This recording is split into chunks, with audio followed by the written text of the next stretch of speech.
നമസ്കാരം. ഈ ഒരു മീൻ പൊരിച്ചത് അറിയാത്തവരായിട്ട് കേരളത്തിൽ ആരും തന്നെ ഉണ്ടാവില്ല. കാരണം വിഴിഞ്ഞം സ്റ്റൈൽ നല്ല ഫിഷ് ഫ്രൈ ആണിത്. അവിടെ കിട്ടുന്ന അതേ നല്ല മൊരിയും നമുക്കിവിടെ കാണാൻ വേണ്ടി സാധിക്കുന്നുണ്ട്. അപ്പോൾ ഈ ഒരു ഫിഷ് ഫ്രൈ ആണ് നമ്മളിന്ന് ഉണ്ടാക്കാൻ വേണ്ടി പോകുന്നത്. അപ്പോൾ ഇതിൻ്റെ റെസിപ്പി കാണാനായിട്ട് നമ്മുടെ ചാനൽ സബ്സ്ക്രൈബ് ചെയ്യുക. അതോടൊപ്പം വീഡിയോ കംപ്ലീറ്റ് ആയിട്ട് കാണാൻ ശ്രമിക്കുക. ആദ്യം തന്നെ നമ്മൾ ഒരു 3-4 പീസ് മീൻ എടുത്തിട്ടുണ്ട്. അപ്പോൾ മീനിൻ്റെ കാര്യം നോക്കുകയാണെങ്കിൽ നമ്മൾ ആവോലി പോലത്തെ ഒരു മീനാണ്, അതായത് നമ്മുടെ അങ്ങനെ പീസിൽ വരുന്നൊരു മീനാണ് നമ്മൾ എടുത്തിരിക്കുന്നത്. ഇതിൻ്റെ കളർ നിങ്ങൾ നോക്കണ്ട, നമ്മൾ 2 ദിവസം മുമ്പ് മേടിച്ചായിരുന്നു. അതായത് കുറച്ച് മഞ്ഞൾ ഉപ്പൊക്കെ തേച്ചിട്ടാണ് ഫ്രിഡ്ജിൽ വെച്ചത്, അതുകൊണ്ടാണ്. അപ്പോൾ നിങ്ങൾ വാങ്ങുമ്പം ഇത്രയും കട്ടിയിൽ കട്ട് ചെയ്യാതിരിക്കുക. കട്ടി കുറച്ച് കഴിഞ്ഞാൽ അത് നമുക്ക് വേണ്ട രീതിയിൽ നല്ല ടേസ്റ്റിൽ കിട്ടത്തുള്ളൂ. അതേപോലെ നമുക്ക് ഇൻഗ്രീഡിയൻസ് നോക്കുകയാണെങ്കിൽ നമ്മൾ 2 ടേബിൾ സ്പൂൺ മുളക് പൊടി വെച്ചിട്ടുണ്ട്. അതേപോലെ തന്നെ 1 ടേബിൾ സ്പൂൺ മഞ്ഞൾപ്പൊടി വെച്ചിട്ടുണ്ട്. പിന്നെ ആവശ്യത്തിന് ഉപ്പും വെച്ചിട്ടുണ്ട്. ഒരു 1/2 കഷ്ണം നാരങ്ങയുണ്ട്. പിന്നെ അതേപോലെ ഈ ഒരു സാധനം എന്ന് പറയുന്നതാണ് നമ്മുടെ മെയിൻ സംഭവമായിട്ട് വരുന്നത്. ഇതിലിപ്പോൾ കറിവേപ്പില, അതേപോലെ തന്നെ മല്ലിയില, പുതിനയില, ഒരു വറ്റൽമുളക്, പിന്നെ ഇഞ്ചി, വെളുത്തുള്ളി, കുരുമുളക് പൊടി, ഇത്രയും സാധനങ്ങൾ നമ്മൾ പൊടിച്ച് വെച്ചിരിക്കുന്നതാണ് ഇതെന്ന് പറയുന്നത്. പിന്നെ നമുക്ക് മുരിക്ക് ആവശ്യത്തിനുള്ള തേങ്ങയും കൂടെ നമ്മൾ എടുക്കാൻ വേണ്ടി മറക്കാതിരിക്കുക. അപ്പോൾ നമ്മൾ ആദ്യം നമ്മുടെ ഈ മിക്സ് എല്ലാം കൂടെ മീനിലേക്ക് നമുക്ക് ഇട്ട് കൊടുക്കാം. കംപ്ലീറ്റ് ആയിട്ട് മൊത്തം നമ്മൾ ആവശ്യത്തിനുള്ള എടുത്തുകൊണ്ടാകും മൊത്തം നമുക്ക് ഇട്ട് കൊടുക്കാം. അതിനുശേഷം ഒരു 1/2 കഷ്ണം നാരങ്ങ നമ്മൾ എടുത്തതും കൂടിയിട്ട് പിഴിഞ്ഞ് കൊടുക്കുക.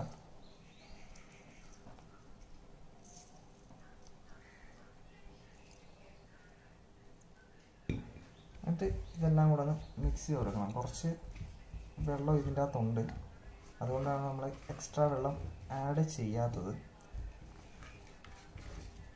മിക്സ് ചെയ്യാൻ നമുക്ക് കുറച്ചുകൂടെ വെള്ളം വേണം. അപ്പോൾ നമ്മുടെ മീൻ ഓരോന്നായിട്ട് മിക്സ് ചെയ്യണം. കുറച്ചുകൂടെ വെള്ളം ഒഴിച്ച് കൊടുത്തായിരുന്നു കേട്ടോ.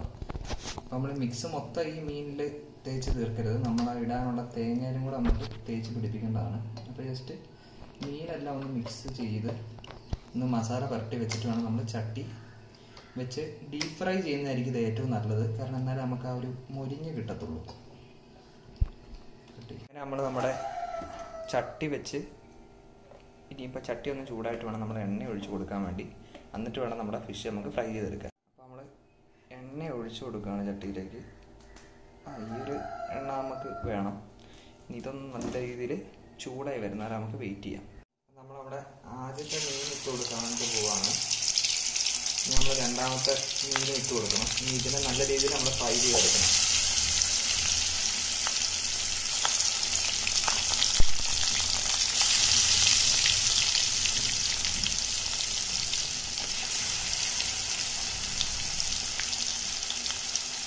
നമ്മുടെ തേങ്ങ ഈ മസാലയിലേക്ക് മിക്സ് ചെയ്ത് കൊടുക്കണം. തേങ്ങ ഇപ്പോൾ ഇടരുത്. 2 സൈഡും മീൻ മൊരിഞ്ഞതിന് ശേഷം മാത്രമേ തേങ്ങ ഇട്ട് കൊടുക്കാൻ പാടുള്ളൂ, ഇല്ലെങ്കിൽ കരിഞ്ഞു പോകും. ഇതിന് നമ്മൾ നേരത്തെ ആക്കി വെച്ച മസാല ഇല്ലേ, അതിൽ നല്ല രീതിയിൽ മിക്സ് ചെയ്യുക. അതിൽ മിക്സ് ചെയ്ത് ആ ഒരു മസാല നമ്മളെ തേങ്ങയിലേക്കും കൂടെ പിടിക്കുന്ന രീതിയിൽ നമ്മൾ മിക്സ് ചെയ്ത് സെറ്റ് ചെയ്തെടുക്കുക. നമ്മുടെ മീൻ എണ്ണയിൽ ഇങ്ങനെ തിളച്ച് പറഞ്ഞുകൊണ്ടിരിക്കുകയാണ്. ഇത് നല്ലൊരു 2 സൈഡ് നമ്മൾ മുരിഞ്ഞതിന് ശേഷം നമ്മുടെ തേങ്ങയും കൂടെ ഇട്ട് കൊടുത്തിട്ട് നമുക്ക് എടുക്കാം. നമ്മുടെ മീൻ നല്ല രീതിയിൽ ഒരു സൈഡ് മുരിഞ്ഞ് വന്നിട്ടുണ്ട്. അപ്പോൾ അത് തിരിച്ചിട്ടിരിക്കുകയാണ്. ഇനി നമുക്ക് തേങ്ങയും കൂടെ ചേർത്ത് കൊടുക്കണം. ഏകദേശം നമ്മുടെ മീൻ നല്ല രീതിയിൽ മുരിഞ്ഞ് വന്നിട്ടുണ്ട്. അപ്പോൾ നമ്മൾ ആ മിക്സ് ചെയ്ത് വെച്ച് ചമ്മന്തി പോലെയുള്ള നമ്മുടെ തേങ്ങ നമ്മൾ ഈ എണ്ണയിലേക്ക് ഇട്ട് കൊടുക്കുകയാണ്. അപ്പോൾ ഇതിനെ ജസ്റ്റ് ഒന്ന് വാടി വരണം. അപ്പോഴാണ് നമുക്ക് ആ ഒരു നല്ല മൊരി കിട്ടുക. ആ ഒരു തേങ്ങയുടെ ഇതും കൂടെ നമ്മുടെ മീനിലേക്ക് ഇറങ്ങി കഴിയുമ്പോൾ നല്ല ടേസ്റ്റാണ്. നമ്മുടെ നല്ല മുരിഞ്ഞ കേരള സ്റ്റൈൽ ഫിഷ് ഫ്രൈയും അതേപോലെ തന്നെ ആ ഒരു നല്ല മൊരി ഇവിടെ റെഡിയായിരിക്കുകയാണ്.